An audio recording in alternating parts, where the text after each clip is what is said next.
guess who's back? Well, I'm Dominic D'Angelo first. It's rumored innuendo, but I'm so happy to have back. He's a changed man, everybody. Maybe. Let's hear from him. It's Robert Karplis. Robert, how are you? You feeling better? Oh, I'm living the dream right now.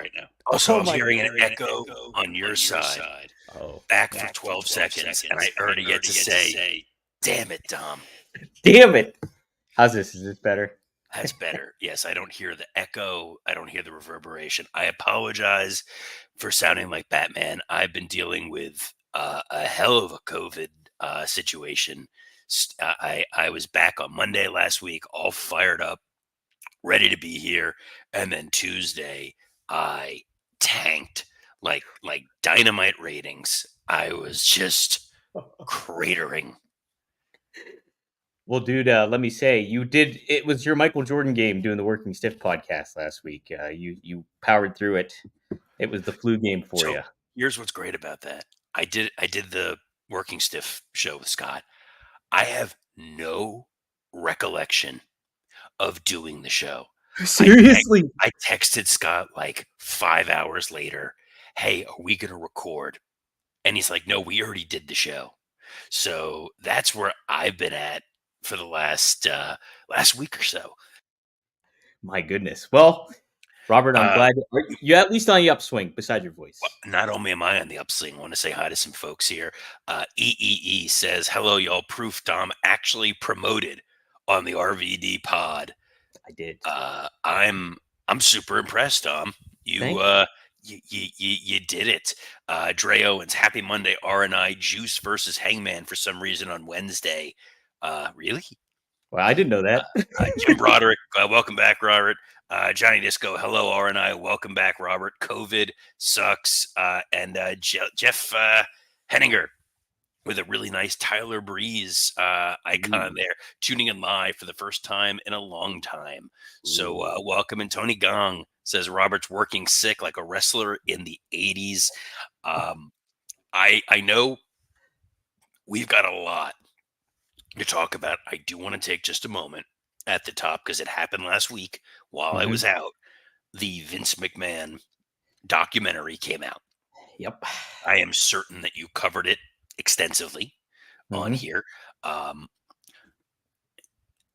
the funny thing about it was, and it was, by the way, perfect timing for the COVID. Right. It's like I get nailed with that COVID. I'm bedridden, and it's like here's 6 hours of Vince McMahon. By the way, my voice now sounds a little bit like Vince on that. Vince never had that voice. I don't know No. where that came from. Um, what's tremendous is he posts that thing on X. He hadn't been on X since he retired. And it was like, this thing is salacious and misleading and terrible. And I started watching it and I thought this was such a puff piece. You right? Like, what was this man expecting?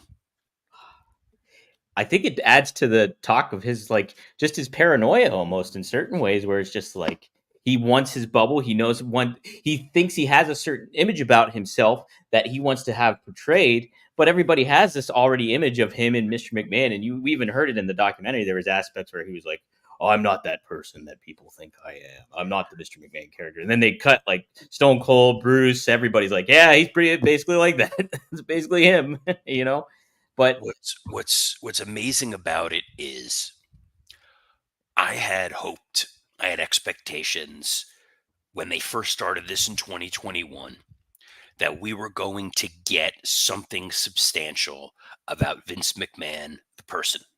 right. Um, the only real record that exists of Vince's background, Vince's true history, is a Playboy interview from 2001. They actually reference it in the documentary and in the Ringmaster book that I usually is behind me when I'm in the office. Does a great job of telling the story of Vinny Lupkin, like of who he was as a young man, and it's compelling and it's interesting. It makes you feel compassion for Vince in a way that you would not feel otherwise. And I think when he sat down for this interview, he bristled. And rather than Vince versus Mr. McMahon, he just went right into the Mr. McMahon character that all kids had a tough upbringing. He had a really rough upbringing. I mean, Really if you bad. read the book, if you read the interview that they've done with his brother, other family members, his mom and his stepfather seem like monsters. He was physically abused. He was sexually abused. He grew up in significant poverty. And to overcome all of that and become a billionaire is an inspirational, uplifting story. He just doesn't want that sympathy. He's very much like a things suck. You get over them, you rub some dirt on it, and you move on. And that is not at all uh, how that documentary should have gone. It should have been, here's who this guy actually was, understand who he is, have sympathy for him. Obviously, they did not know what was going to occur in the last 20 minutes of episode 6 when all Yeah. the Janelle Grant stuff came out. But shame on the folks doing the documentary for just letting him get away with things. I think his frustration, in part, justifiably so, is they did edit things to make it seem more confrontational than it needed to. There's one particular scene where he talks about in wrestling, we don't kill people, we don't talk about rape, we don't talk about murder. And then they cut to scenes of people theoretically using guns and making jokes about sexual assault and things like that. That's because when they sat there for the interview, they didn't press him. They Yeah. didn't say, "Hey Vince, explain this. Right. Make me make this." They were trying to be, they were baby facing him during the interview, and then took a sort of cowardice way of editing things after the fact. And maybe it's the lawyer part of me. This should have been like Vince a little bit is on the stand, not confrontationally, but when you're engaging in a deposition and you're not getting the answers you want, you continue to probe. You come at it from different aspects, different standpoints. You don't just let somebody get it and move on. There was a part where they were talking about the Rita Chatterley stuff, the Rita Marie referee piece, Right. where he talks about the statute of limitations, and he's like, "Even if I did rape her," you're like, "Wait, what?" Like, if they're sitting across from him, and this is not a WWE production, they had every right to needle and poke and do whatever they needed to do, and they probably would have got a better documentary out of it. As a wrestling fan, there's a lot of frustration because we didn't learn anything new. We Mm. heard a lot of the same myths that have been put out there. The attendance figure at WrestleMania 3, who cares? Right. When they talked about Hogan and Rock, and then they let them say it was the main event of WrestleMania. It was not the main event of WrestleMania. Wrestling old head brings up a point that I was gonna say is they didn't go interview Nails. Great point. Speaking of needle and poke, like there's a dude who physically assaulted Vince, and they don't even talk about it in the documentary. There's nothing in there about Vince's promotions with Evil Knievel. The way they even characterized how he took the company from Vince Sr. is not the way that things actually went down. And it's challenging when your voice of integrity is Meltzer.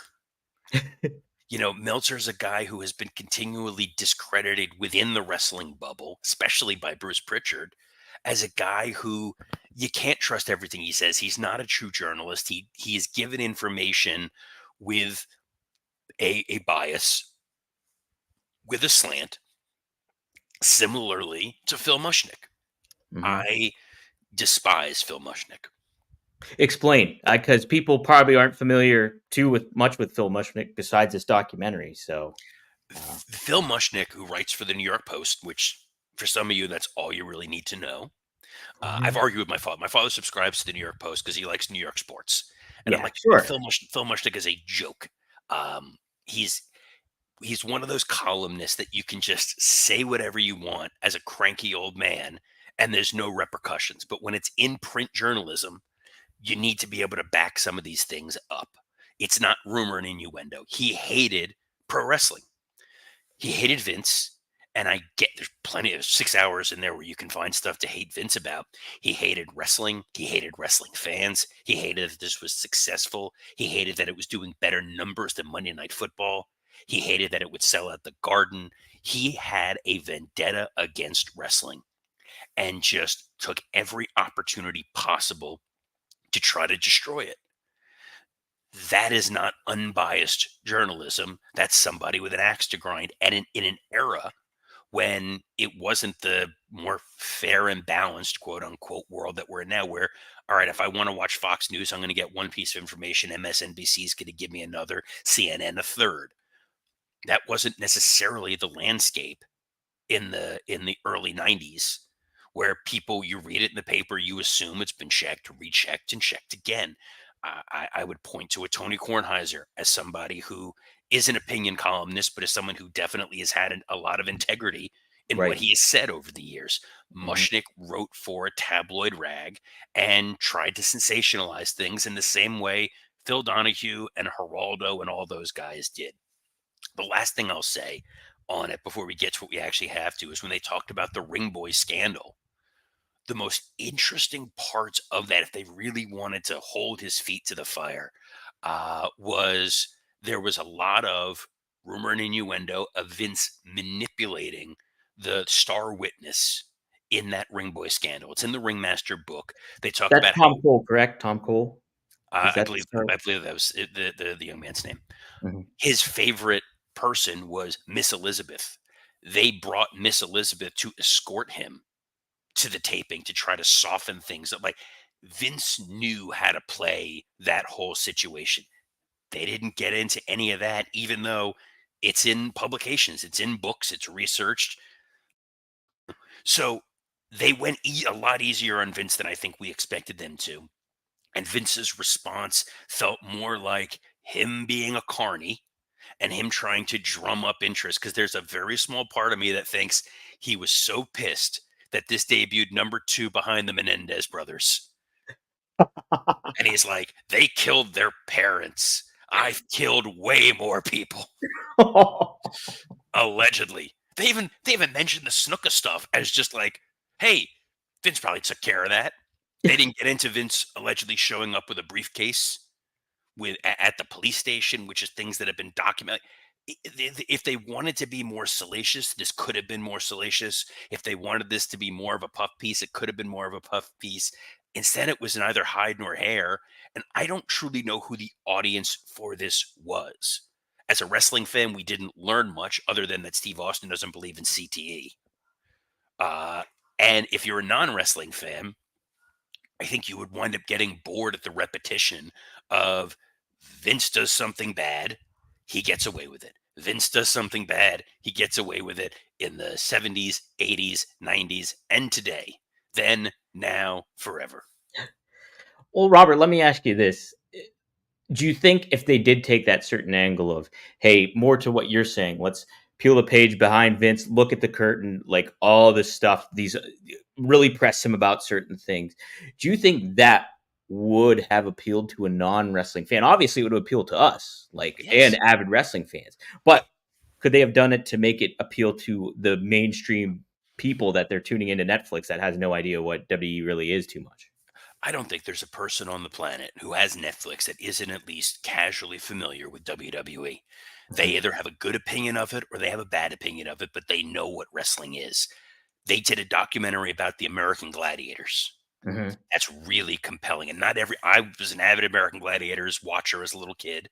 It Yeah. was on every Sunday night. You watched it. You hoped for like the joust or the one when they shot him with tennis balls and stuff. Yes. It I was want to watch. goofy and it was fun. People watched it, but not everybody watched American Gladiators. But if you watch that documentary, it's fascinating. There's documentaries you can watch that you don't know anything about the subject matter, and you come away with it and you're like Tiger King, which was this guy who directed this, did Makes the sense, Tiger man. King thing. I knew about him because it's Florida, and in the Florida like bar news, you read like the interesting cases and stuff, and you're like, there's this dude who runs a tiger farm, and there's all this crazy stuff going on. So you can make it interesting even if you don't know who it is, but they absolutely position this as the never before told from Vince you're getting the unvarnished story of Vince McMahon, and it was very much the whitewashed. It felt like in The Simpsons when Mr. Burns has Senor Spielbergo do a movie about his life. Right. That's what this felt like, and it's kind of surprising. I would have Mm. liked to have seen it be a little bit more thorough, more interesting, but here's where we are. It's out there. It doesn't seem to have had any true impact in the culture. I don't think anybody watched that and said, I'm never watching Raw and SmackDown again. At the same time, I don't think anybody watched that and said, one ticket for WrestleMania, please. Right. Yeah, it seems like the producers, everybody played it safe, didn't really dive into the weeds about it all, and definitely could have done a better job. From the aspect of just watching it, like I found the nostalgia fix from a lot of it, but you can get that a lot anywhere else when it comes to It watching is sports funny stuff. because this is the last thing that most likely will exist with a lot of that Vince footage. Hmm. He is kind of erased from WWE, so you don't get the iconic him in the ring at WrestleMania 3. You don't get a lot of those Mr. McMahon storyline beats. Yep. Those are not going to be in video packages. Those are not going to be in montages unless something dramatic shifts one way or the other. This may be the last time you really get to see a lot of that footage. But what we will get to see is another historic moment tonight, Dom. It Yes. is my monkey's paw is working overtime. There's no Kevin Dunn. There's no Vince McMahon, and now there's no 3 hours of Monday Night Raw after this evening. How nice is that going to be? Man, what a nice little change of pace for Monday nights, especially for the older demographic end of the 18 to 45. But yeah, I'm looking forward to it, Robert. This should be a good go home, though. There's a lot on tap. What they have for Raw, we have a confrontation. Drew McIntyre and CM Punk both speak before Hell in a Cell. Do you get these two together in the ring, or do you do this like via satellite, quote unquote, between the two? How would you handle this, Robert? And what do you expect to happen? I had said going into last week's Raw, let Drew talk, and then we're done. Hmm. I don't think there's anything more they can say. They've escalated it to if I could, I would kill you. Hmm. You don't get any higher than that, and just leave it be. I don't need to see any more physicality. I don't need to hear any more shocking barbs. If you want to do a split screen, they could do a split screen. I don't think you even need it. I think a video package is really all you need to tell this Hell in a Cell story and be done with it. Yeah, maybe Limp Bizkit my way on it too. I'd be up for that. No, no. As I will credit the one thing that they didn't really credit Hmm. WWE with is they have taken some of the worst music in the history of music and made it memorable, namely Creed, My Sacrifice, Oh, and true, Limp true. Bizkit, My Way. And I would even argue that terrible Nickelback song was fine as a 30-second Raw opening. I agree. I agree. They even did one with Evanescence. Like I don't know who in their music department hated humanity, but like, Somebody was very angsty. yes. And then they got us with Big Time, the Peter Gabriel song, which was a fine song, but it was so inescapable when you worked there. It was literally our hold music. You Oh, put something on seriously? hold and it was just big. I can't hear it anymore. It's like I get PTSD from it. Well, Robert, let's cover that. We might get some PTSD after Last Monster Standing going down tonight between Bronson Reed and Braun Strowman. This has been a lot of fun. It really has. I think this is going to be a good cherry on top with a nice little segue into Bad Blood coming up. Hey, lots to take away from it, I think. Robert, what do you think? A little disappointed that this isn't going to be on the pay per view, but I Hmm. understand why. We are now in the Monday Night Football era of the season, which means we need to promote a match to get people to remind them, hey, tune in to what we've got over here. And the Braun Strowman Bronson Reed feud, to everyone's surprise, has been built beautifully. Like, this is now an epic stunt show. Yeah. Are there going to be pyrotechnic explosives? How many tables are going to be broken? How many security extras are going to be killed? It's going to be wild. And where are they for this show? I believe they're in Nashville. Hmm. Yeah, I think you're Yes, correct, Robert. I think it's where Asheville. sadly enough I was supposed to be this past weekend, was not, due to the corona. The Rona. Um, yeah, but it's a great spectacle match to get people to tune in. Would it have been a nice addition to the PLE? Possibly. However, it's what our friends at All Elite Wrestling could learn. You already know that your Hell in a Cell is going to be, oh my God, what are these guys going to do to each other? Hopefully, not involving a syringe or a plastic bag, but oh my God, what are these guys going to do to each other? You don't need another match on the show that is going to have those holy crap moments. Right. So I like having it here on Raw, where it's going to be insane. And I think Joe Tessitore is going to sell this like we are watching a nuclear meltdown.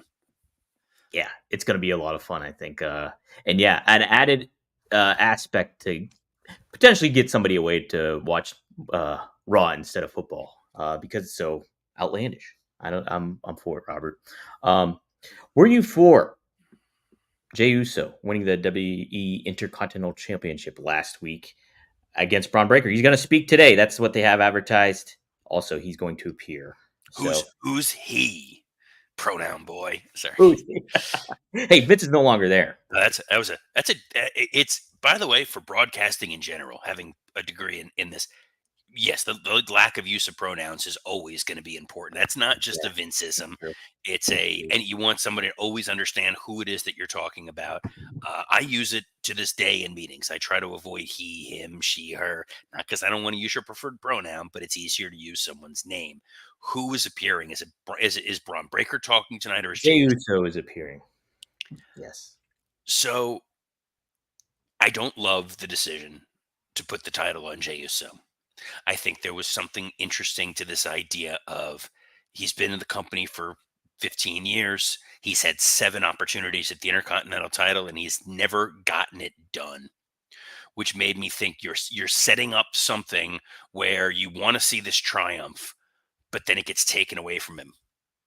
I would have liked to have seen him lose because of something involving the bloodline. Mm. Pull him back into that. Now you've taken something away from him, and it's just when I'm out, they pull me back in. Instead, you had Braun Breaker lose. I don't know that he's necessarily established enough yet that he can go in and take that kind of loss and keep the momentum. Yes, I was pretty conflicted because I was like, man, you have him already win that championship. He's only had one defense, and it was a solid defense against Sami Zayn. But then now he drops it all of a sudden, and then we got to pivot to Jey Uso. Uh, I understand the realm of Jay being like he fits the Intercontinental Championship brand very much, I think, but I don't know, you're kind of pushing back at it. And ultimately, after thinking about it for the week and stuff like that, I ended up being okay with it and understanding the reasoning behind putting the championship on him.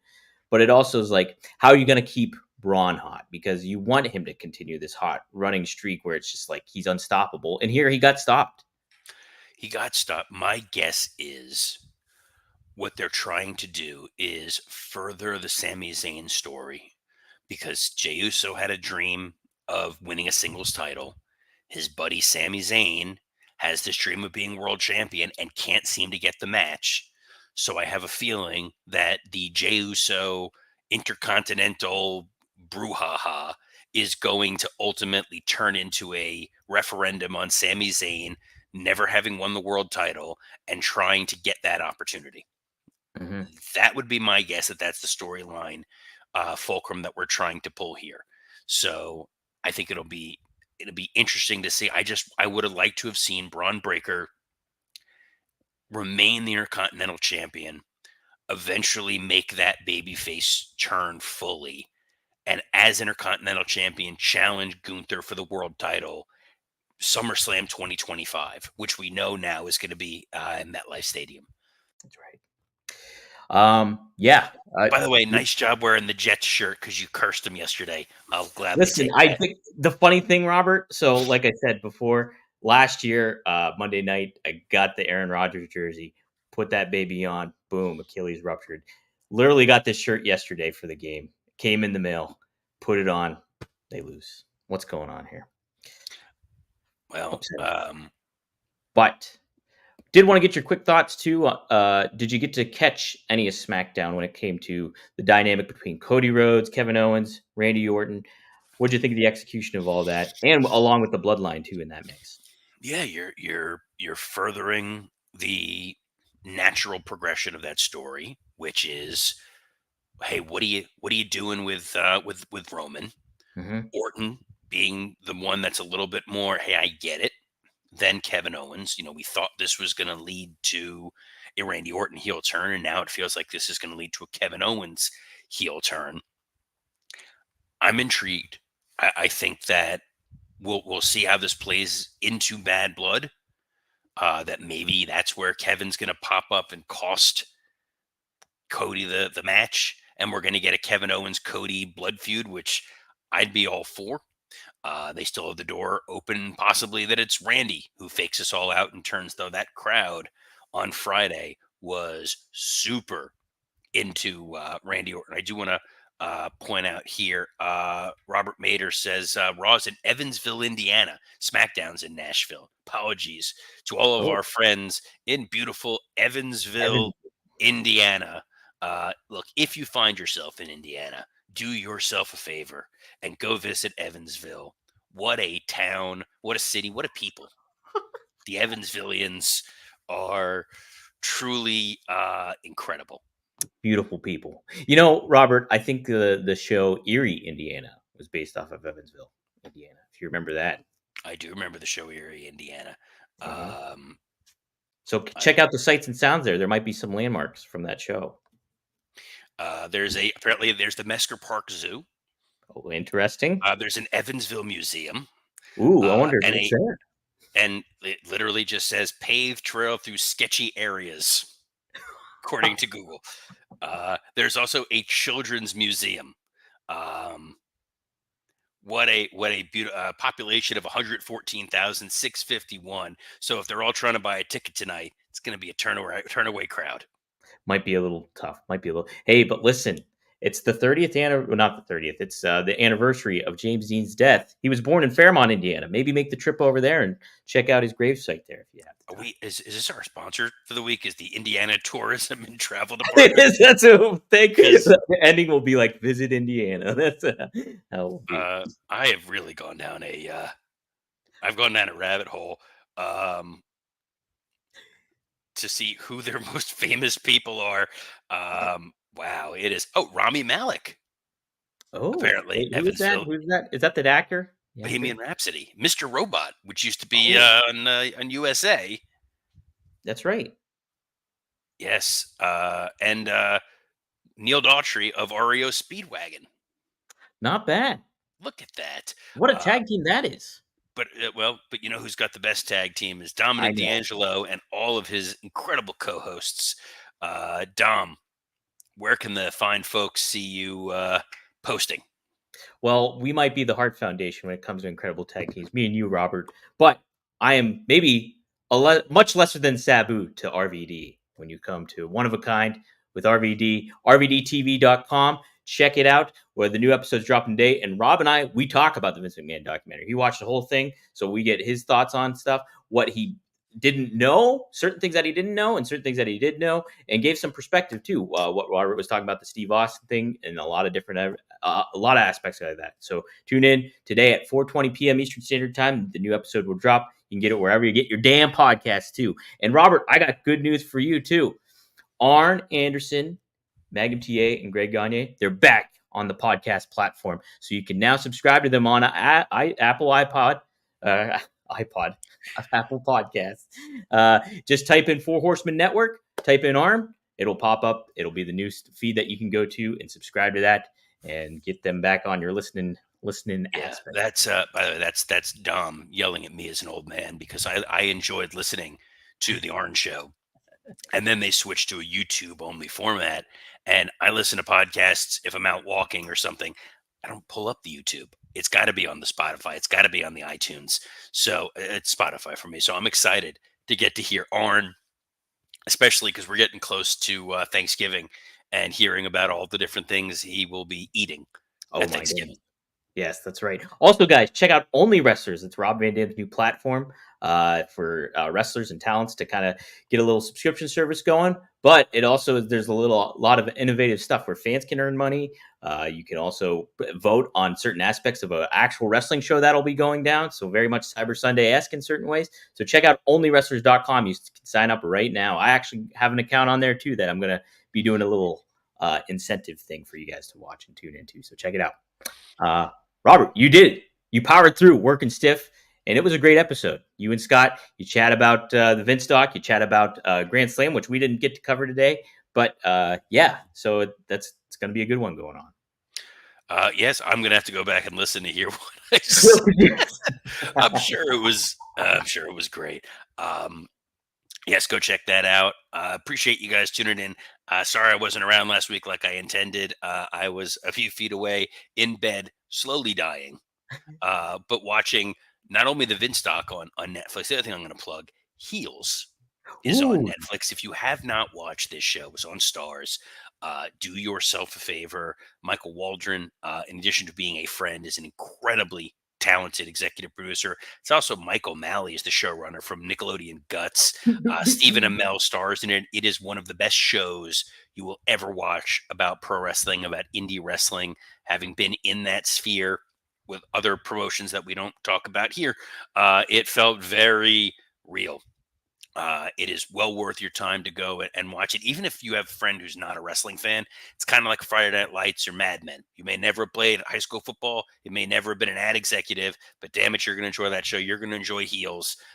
Go check it out and check this show out every Monday through Friday at noon Eastern on a plethora of platforms, including the WWE Creative underscore ish X account, the SE Scoops X account, and on YouTube on Working Stiff, Rumor and Innuendo, and ad-free shows. Whew. All right. Little out of practice, but it's good to be back. So on behalf of Broadway Dom Dominic D'Angelo, I'm Robert Karpolis. Best of luck in your future endeavors. hey Mo, let's go to the leaderboard.